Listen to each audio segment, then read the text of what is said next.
Amigos, hoje eu separei um tema muito especial para nós conversarmos e estudarmos nessa manhã. O título da mensagem de hoje é Meu Pastor. Você já deve imaginar qual seja o texto, Salmos capítulo 23. É um dos principais salmos do livro de Salmos. Deixa eu fazer uma pergunta. Alguém aqui no auditório sabe este capítulo decorado? Alguém sabe? Levante a mão se você sabe. Ok, eu vou escolher alguém para vir aqui à frente para recitar o salmo. Abaixar as mãos por quê? Eu sabia, né? Esqueci. Salmos foi um dos primeiros textos da Bíblia que eu aprendi, que eu decorei, né? Eu estava entrando no Clube dos Desbravadores e na classe de amigo, quem já foi desbravadores sabe do que eu estou falando, na classe de amigo exigia que você decorasse o Salmo 23. E então eu aprendi o Salmo 23 por conta do Clube dos Desbravadores. E esse texto fez assim, uma diferença muito grande na minha vida, principalmente no meu período do seminário, quando estava estudando a faculdade de teologia. Eu aprendi a olhar o Salmo 23 de uma outra perspectiva. E eu queria, nesta manhã, exatamente abordar esse assunto para que você também entenda um pouco mais a respeito do Salmo 23. Nós vamos fazer o seguinte, eu vou fazer uma leitura rápida e depois nós vamos passando por alguns pontos especiais do Salmo, tá? Diz assim: o Senhor é o meu pastor e nada me faltará. Ele me faz repousar em pastos verdejantes e conduz-me às águas tranquilas. Refrigera minha alma e guia-me pelas veredas da justiça, pelo amor do seu nome. Ainda que eu ande pelo vale da sombra da morte, não temerei mal algum, porque tu estás comigo. A tua vara e o teu cajado me consolam. Preparas-me uma mesa na presença dos meus inimigos. Unges minha cabeça com óleo e meu cálice transborda. Bondade e misericórdia certamente me seguirão todos os dias da minha vida e habitarei na casa do Senhor para sempre. Muito bem. Eu poderia dizer que o Salmo 23 tem dois personagens principais. A ovelha e quem mais? E o pastor. Os dois principais personagens do Salmo 23, a ovelha e o pastor.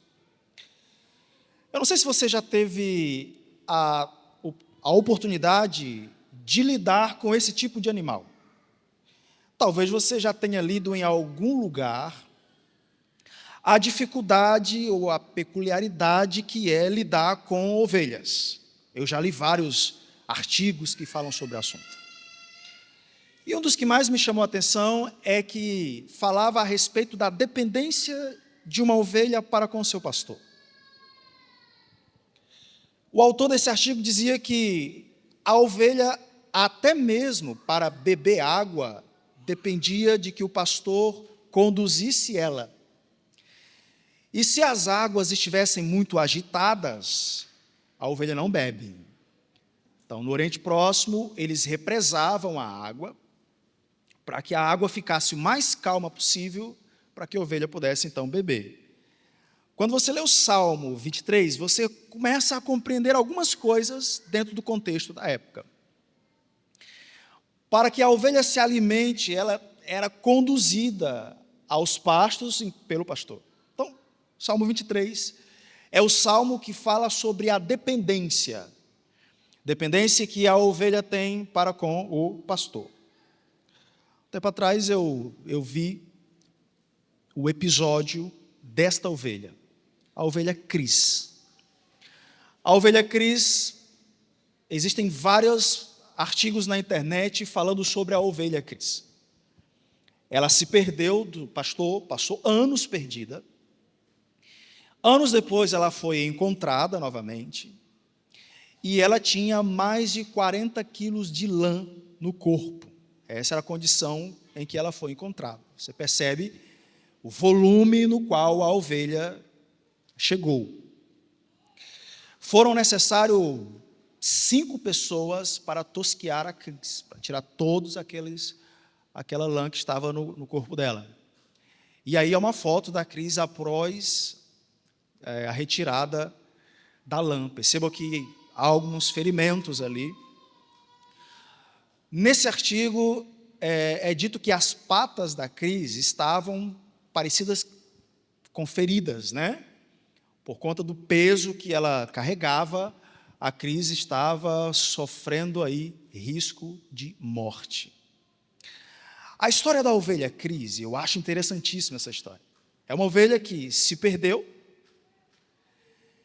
como longe dos cuidados do pastor, ela estava correndo o risco de morrer. Portanto, essa é a visão que o Salmo 23 nos dá. Uma visão de dependência. Ou seja, nós dependemos inteiramente do nosso pastor. E se ele não está conosco, a nossa vida vai de mal a pior, posso dizer.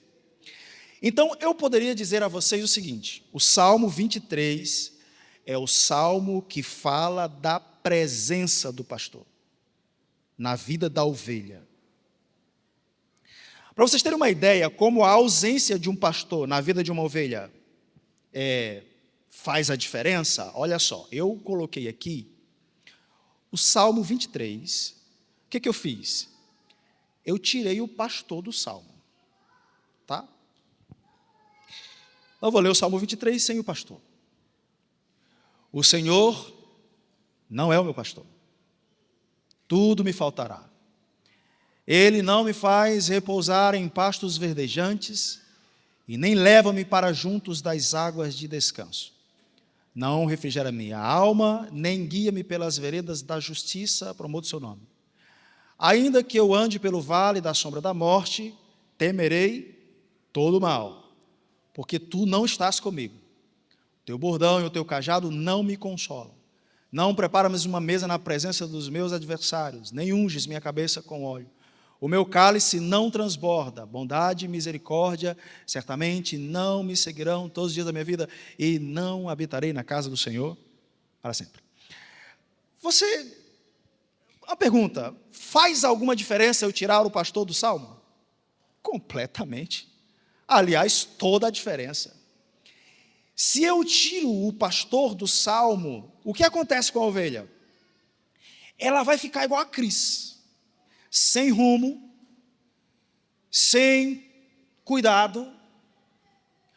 O futuro de uma ovelha sem o pastor, o futuro de uma ovelha sem a presença do pastor é o pior possível.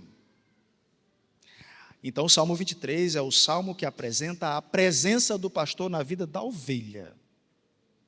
Essa é uma escultura feita por Albert Chardin. E eu gosto muito de olhar para essa escultura. Ela está lá na Suíça. Quando você for por lá, essa foto eu tirei das últimas férias que estive. Só que não, né? O título dessa escultura é Melancholy, ou Melancolia.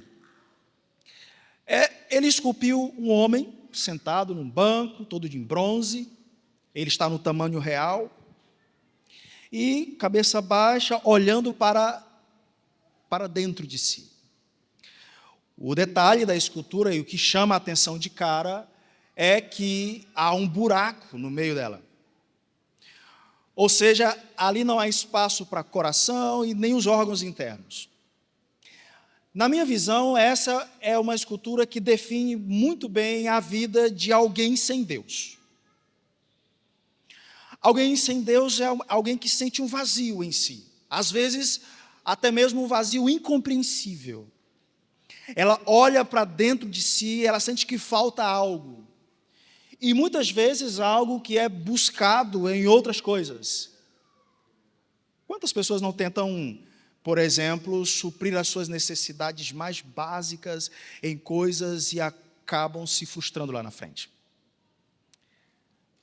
Melancolia é uma escultura que mostra isso de forma extraordinária. O Salmo 23 diz: nós, como ovelhas, precisamos de quem? Do pastor. Pra vocês terem uma ideia, ao olhar para o Salmo 23, vejam que o pastor está presente desde o começo do Salmo até o final. Eu destaquei os 2 momentos em que o Salmo apresenta o nome do Senhor. Vejam que no verso 1, o texto já começa: o Senhor é o meu pastor. E ele termina o Salmo 23, lá embaixo: habitarei na casa do Senhor para sempre.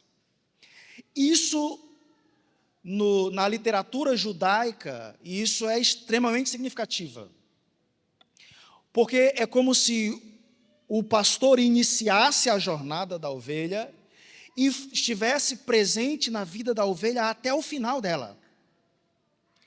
E olha, esses 2 nomes aqui é o que nós chamamos de tetragrama sagrado.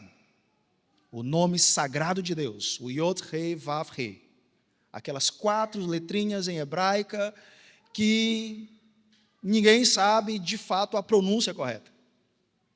Todas as vezes que você encontrar no Antigo Testamento a palavra Senhor em caixa alta, ali está o tetragrama, o Yod He Vav He, o nome sagrado. Ele está presente no Salmo 23, desde o início do texto até o final. Portanto, há uma lição muito especial para nós.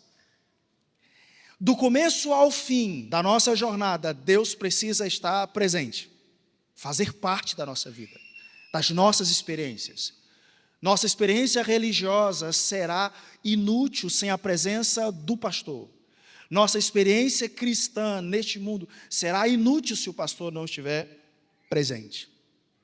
Vamos a algumas curiosidades sobre o Salmo 23. O Salmo 23 tem 3 divisões básicas. Você sabe que os salmos são canções, poemas, e ele é formado por 3 estrofes. A primeira estrofe, versos 1, 2 e 3. Ali está a primeira estrofe. O verso 4 é a segunda estrofe, e o verso 5 e 6, terceira estrofe. Em algumas Bíblias, você vai perceber que no início do verso 1, por exemplo, a primeira letra, a letra O, está em negrito. Algumas Bíblias aparecem assim. Ali indica o início de uma estrofe, o início de um parágrafo dentro do texto hebraico. Então é como se nós tivéssemos o primeiro parágrafo, que vai do verso 1 ao verso 3, segundo parágrafo, verso 4, e o terceiro parágrafo, verso 5 e 6. Seria mais ou menos essa a divisão. Então nós temos aqui no Salmo 23 a parte principal do texto. Qual é a parte principal do texto? O verso 4. O verso 4 é o texto principal do Salmo 23. Na literatura judaica, sempre o centro do texto é a parte principal. E toda a estrutura do texto se baseia naquela que está no centro. Então é como se o escritor bíblico, ao escrever o texto, ele estivesse apontando para o centro.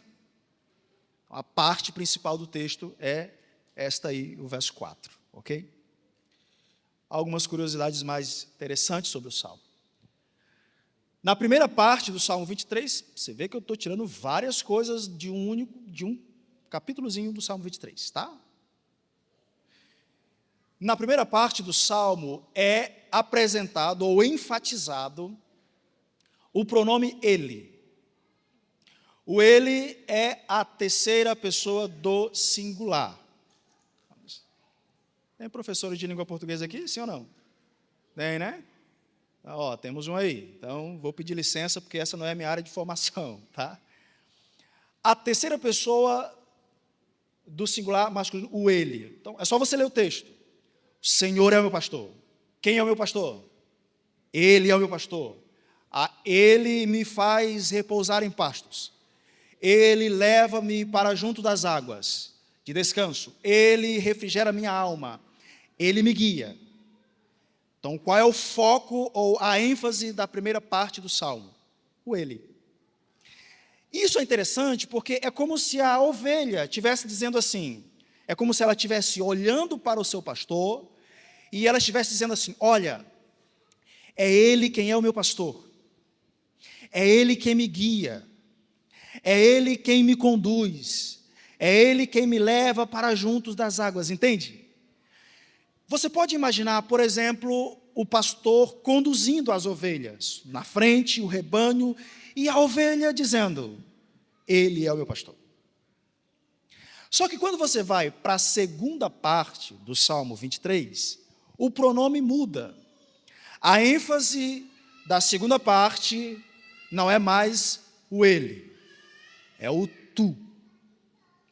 O tu é a segunda pessoa. Ainda que eu ande pelo vale da sombra da morte, não temerei mal algum, porque tu estás comigo. Uma pergunta, algumas pessoas levantaram a mão aí quando eu perguntei se havia professores de língua portuguesa. Quem é que está mais próximo de quem fala? É o ele ou é o tu? Quem está mais próximo? É o tu. O tu está mais próximo. Então, é como se no Salmo 23, ele fizesse um movimento em que, na parte inicial, o pastor é aquele que está na frente, que está conduzindo o rebanho, conduzindo as ovelhas, mas quando ele chega no capítulo 4, é como se ele agora saísse da frente e fosse para onde? Para o lado da ovelha. Então, no verso 4, o pastor está mais próximo da ovelha. Ele se faz mais íntimo, mais presente, entende? E se você olhou com muito cuidado para o Salmo 23, você vai perceber que o verso 4 é aquele que fala exatamente sobre o vale da sombra da morte. Mas eu vou chegar nessa parte, ok?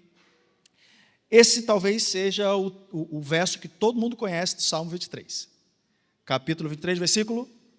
Eu perguntei no início, quem tem o 23 decorado? Umas 75 pessoas levantaram as mãos. Quem sabe o verso 1 decorado? Só o verso 1. Levanta a mão aí, por gentileza. Ok. 1, 2, 3, 4, 5, 6, 76 ganhou.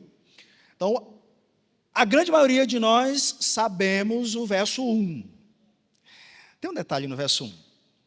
Se você compreende o verso 1 da forma errada, você terá uma visão equivocada sobre o pastor. Veja, o verso 1, Senhor, meu pastor, nada me faltará. Qual é a forma equivocada de compreender o verso 1? Bem, Ele é meu pastor. Então, se Ele é meu pastor, nada vai faltar na minha vida, não é verdade? Desemprego vai vir? Claro que não, Ele é meu pastor. Crise virá? Óbvio que não, Ele é meu pastor. Virá doenças? Não, por quê? Porque Ele é meu pastor. Essa é a forma equivocada. Se você não compreende da forma correta, todo o Salmo 23 perde o sentido. Então, qual é a forma correta de compreender? Eu vou ajudar vocês e eu vou colocar o texto como está no original. Agora ficou fácil. Agora todo mundo já sabe, então, perfeitamente. Aí está o texto como está no hebraico. Vamos ler juntos? 1, 2, 3. Está pedindo demais, né? Eu vou ajudar vocês, então. Agora melhorou, tá? A esquerda de vocês sabe que o hebraico se lê da esquerda para...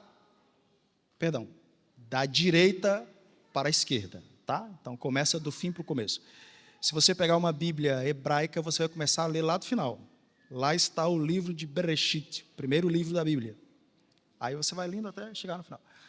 Então, Adonai roi lo esá, assim está o versículo 1 do Salmo 23. Adonai roi lo esá. E vejam, o Senhor roi meu pastor, lo é nada e esá, que é o verbo sentir falta. Opa, então o sentido muda, o que vocês acham? Completamente. O Senhor é o meu pastor, de nada sentirei falta. Essa é a melhor tradução para o texto. Algumas Bíblias, como por exemplo, a NVI, já mostra a tradução como está. da forma mais fiel ao como está no texto hebraico. De nada sentirei falta. O que isso significa? Significa que, independente do que aconteça na sua vida, o que te sacia não são as coisas. Você é saciado pela presença do pastor. A presença do pastor te satisfaz, compreende? Ainda que venham as privações, provações e tal, mas a presença do pastor é que faz a diferença. Muito bem. Tem um texto, é uma citação de Agostinho de Hipona. Eu gosto dessa citação. Ela diz assim, ó, quem tem Deus tem tudo. Quem não tem Deus não tem nada. E aquele que tem Deus e tem tudo, realmente não tem mais do que aquele que tem Deus e não tem nada. A diferença na vida da gente é a presença de Deus. Se Ele está presente na nossa vida, nós temos tudo, independentemente do que aconteça. Nessa vida nós corremos atrás de realização de sonhos, conquista de coisas. E nós esquecemos que o principal para nós deve ser a presença de Deus. Eu quero ir para a última parte, e talvez a parte mais importante dessa reflexão. O Salmo 23 apresenta um movimento interessante, que veja. Na primeira parte do Salmo há um cenário. Qual é o cenário da primeira parte do Salmo? É o pasto. Pasto é o primeiro cenário. Então percebam que, se você lê o texto imaginando a cena, você tem uma ovelha que é conduzido a pastos verdejantes, que nessa experiência do pasto ela tem águas tranquilas, nessa experiência ela é refrigerada. Então me digam, a experiência do primeiro cenário do Salmo 23 é boa ou ruim? O que vocês acham? Boa, não, boa, uma maravilha. É uma experiência maravilhosa. Eu poderia dizer que no primeiro cenário do Salmo 23, é como se a ovelha estivesse de férias, né? O pastor está conduzindo, as bênçãos estão caindo e tal. Eu conheço pessoas que às vezes me veem, eu tenho um amigo que sempre que me vê, ele tem uma bênção para contar. Ele chega, pastor, você não sabe, Deus é maravilhoso. É a frase principal dele, Deus é maravilhoso. Aí ele diz assim, eu fui visitar um cliente, ele é empresário lá na cidade de Mãe do Rio, fui visitar um cliente e saí de lá, fechei um contrato com ele de tantos mil. Deus é maravilhoso, Deus é maravilhoso. Todas as vezes que eu vejo essa pessoa, esse amigo, ele tem uma bênção. Então, tem pessoas que estão assim nessa situação? Deixa eu ver. Vamos para a próxima então, né? Quando você lê a primeira parte do Salmo, a impressão que você dá é que a ovelha está no bem bom, né? Assim que a gente fala, lá nas mil maravilhas, o pasto é verde, a água é tranquila, é refrigerada. Às vezes isso acontece com a nossa vida, sim ou não? Às vezes sim. Às vezes você sente que tudo está dando certo. Vem a promoção no emprego, o salário aumenta um pouquinho, a família também. Você percebe que Deus está derramando tantas bênçãos na sua vida, que você olha e diz, Deus é maravilhoso. É a primeira experiência do Salmo. Mas aí, quando você chega no verso 4, o cenário muda. No verso 4, o cenário agora é o vale. O vale já é uma experiência diferente. O vale são situações diferentes.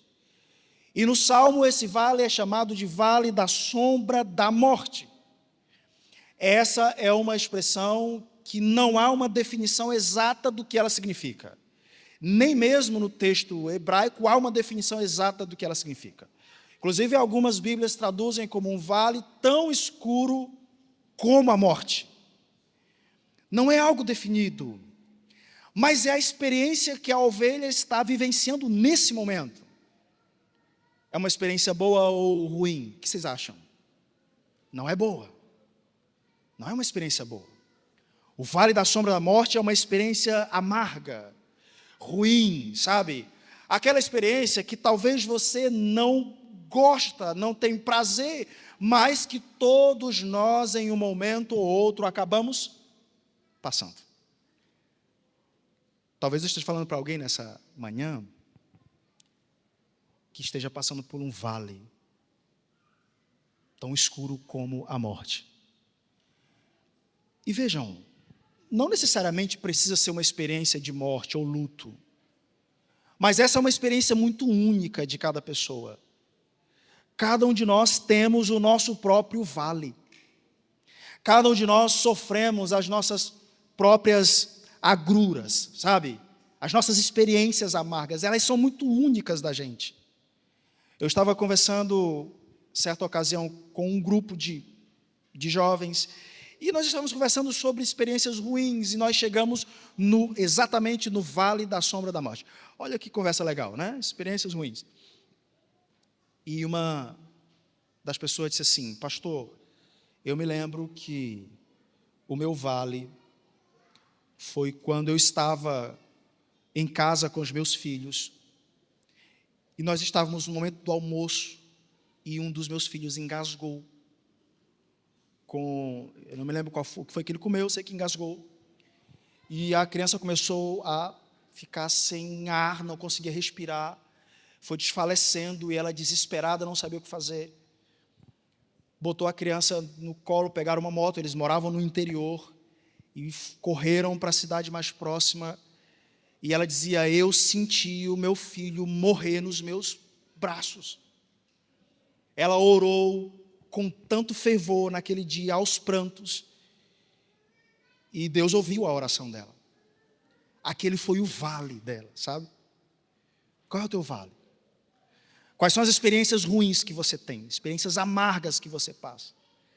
Talvez alguém veio aqui hoje passando por um vale, por uma experiência tão ruim que é possível que as tuas esperanças foram por água abaixo. Deixa eu dizer algo muito especial para você.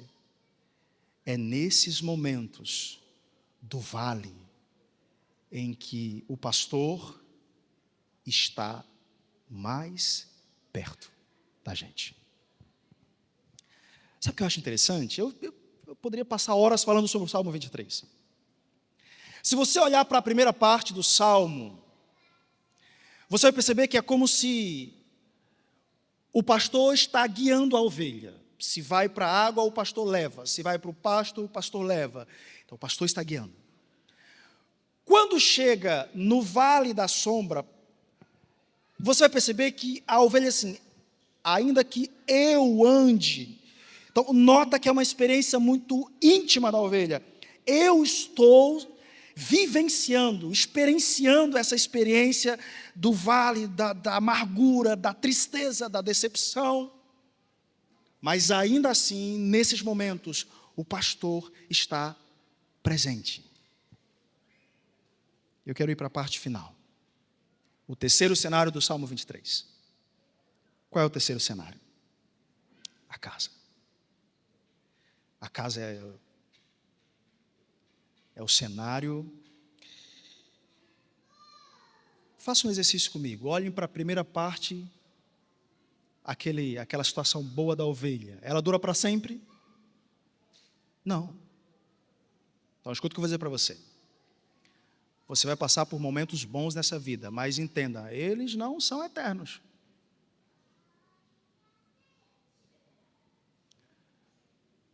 Uma hora você vai sentir a experiência do vale na sua vida. O vale é para sempre? Também não. Então, quando você estiver na experiência do vale, da sombra da morte, entenda, não é uma experiência para sempre, ele também passa. Olhando para o texto que está na sua frente, qual é a única experiência da ovelha que é para sempre? É a casa do Pai. É a única experiência que não termina, que não tem fim, compreende? Então, todas as nossas experiências nesse mundo que nós vivenciamos ao longo da nossa vida, elas são passageiras, mas chegará o momento em que nós teremos uma experiência eterna, quando nós estivermos na casa do Pai. Veja, o Salmo 23 é a trajetória da ovelha, em que ela começa caminhando, uma hora ela está tudo bem, mas chega um momento em que o vale chega, mas a ovelha está sendo conduzida pelo seu pastor. E ela só consegue chegar na casa do pai se o pastor estiver presente. Qual é o nosso destinatário? A casa do pai. Todos nós estamos caminhando em direção à casa do pai. E até nós chegarmos lá, na casa, você não pode parar. Tem uma história que eu gosto, e eu vou encerrar com essa história. Ela está no livro Talking My Father. Essa história é de um casal de missionários.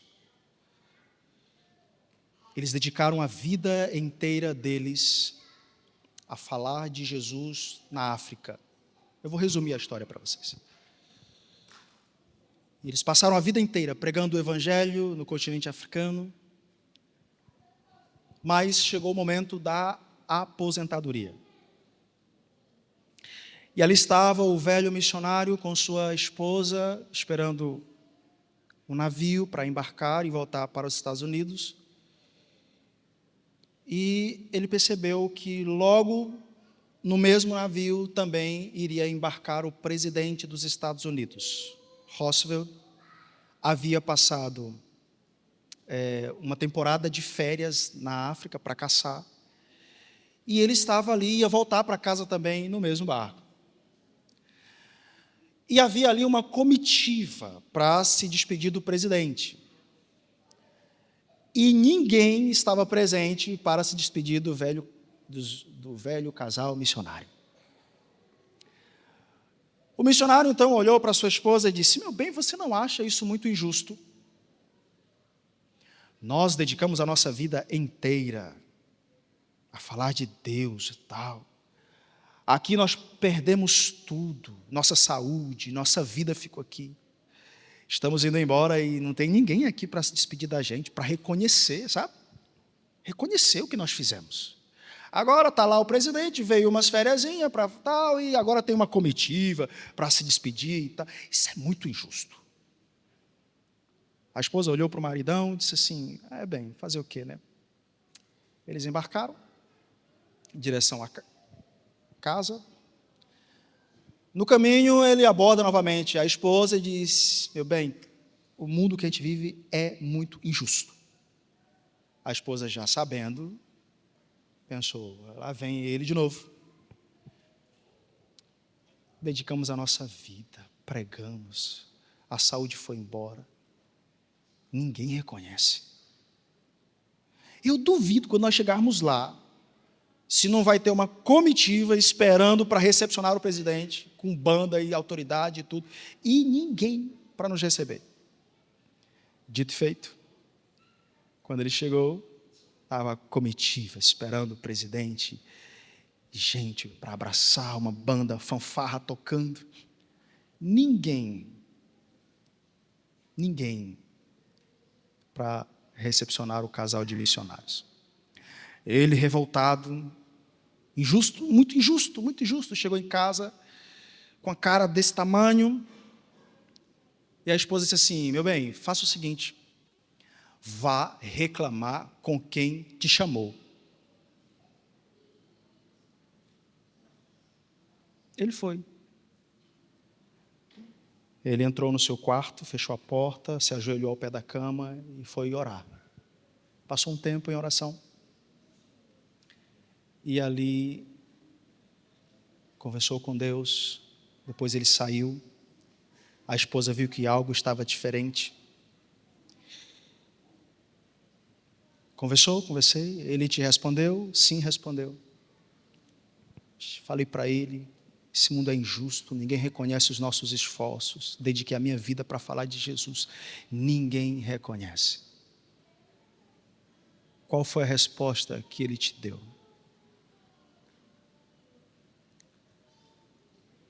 Você ainda não chegou em casa. Você ainda não chegou em casa.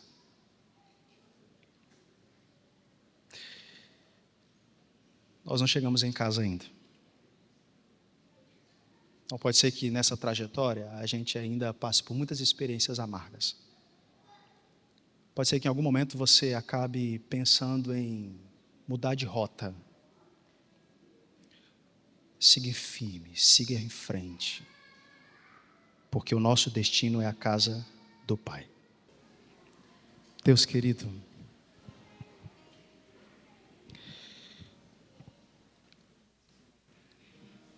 eu quero colocar cada pessoa, cada filho teu que nesse momento está orando comigo em tuas mãos. Senhor, tu és o nosso pastor que cuida, nos ama tanto,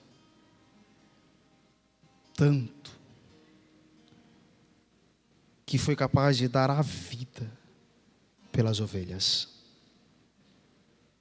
Ó Senhor, nos abrace, nos pegue no colo se for preciso, mas não nos deixe sair do caminho que conduz à tua casa. Que o Senhor nos leve, Senhor Deus, porque nós ansiamos o quanto antes, Pai querido, adentrar os portões da casa do Pai. O Senhor prometeu que iria preparar um lugar, que iria para a casa do Pai, para que nós pudéssemos estar contigo para todo sempre. Então nós estamos nos colocando em tuas mãos agora. Conduz cada um de nós. Nós te pedimos essas bênçãos em nome de Jesus. Amém, Senhor.